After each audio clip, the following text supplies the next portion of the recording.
ہماری گورنمنٹ گرائی گئی ہے اس میں اس نے سب سے بڑا رول اس کا تھا. کیا یہ آصف زرداری کے ساتھ سندھ ہاؤس جدھر پیسے چلے تھے یہ وہاں نہیں تھا؟ کیا آصف زرداری اس کو اپنا بیٹا نہیں کہتا؟ تو کس بیسس کے اوپر یہ محسن نقوی کو آپ لے کے آئے؟ کیا آپ اس کے بیک گراؤنڈ کا نہیں پتا تھا؟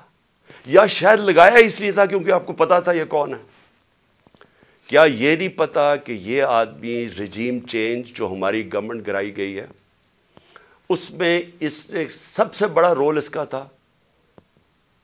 ایک تو اوپر کا رول تھا نا ایکس آرمی چیف کا، لیکن اس کا اس کے بعد یہ ان چند لوگوں میں سے تھا جو سب سے زیادہ یہ بھاگ دوڑ کی اس نے ہماری حکومت گرانے کے لیے.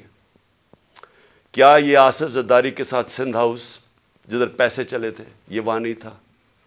کیا آصف زرداری اس کو اپنا بیٹا نہیں کہتا؟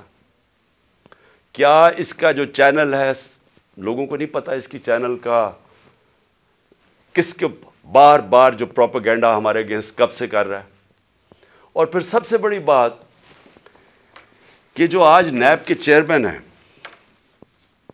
آفتاب سلطان، نیب کے چیئرمین آفتاب سلطان نے اسی محسن نقوی کے اوپر انویسٹیگیشن کی تھی. یہ انویسٹیگیٹنگ آفیسر تھے اور ان کی ریکمنڈیشن پہ انہوں نے 35 لاکھ روپیہ نیب کو واپس کیا تھا. تو میں الیکشن کمیشن سے پوچھنا چاہتا ہوں کہ کوئی اور آپ کو نہیں ملا کہ صرف چن کے آپ وہ آدمی لے کے آئے ہیں جو کہ ہمارا سب سے خلاف تھا؟ اور اس نے آتے ساتھ ہی کیا کیا؟ یہ جو اب فواد چودھری کا ہوا ہے 3 دفعہ، اور میں جج صاحب کو سلام کرتا ہوں، 3 دفعہ انہوں نے کہا کہ فواد چودھری کو طلب کیا عدالت میں، اور تینوں دفعہ نہیں اس کو عدالت میں پریزنٹ کیا گیا. تو کیا یہ محسن نقوی یہ اس کی پہلی آتے ساتھ ہی اس نے اپنے کارنامے دکھا دیے.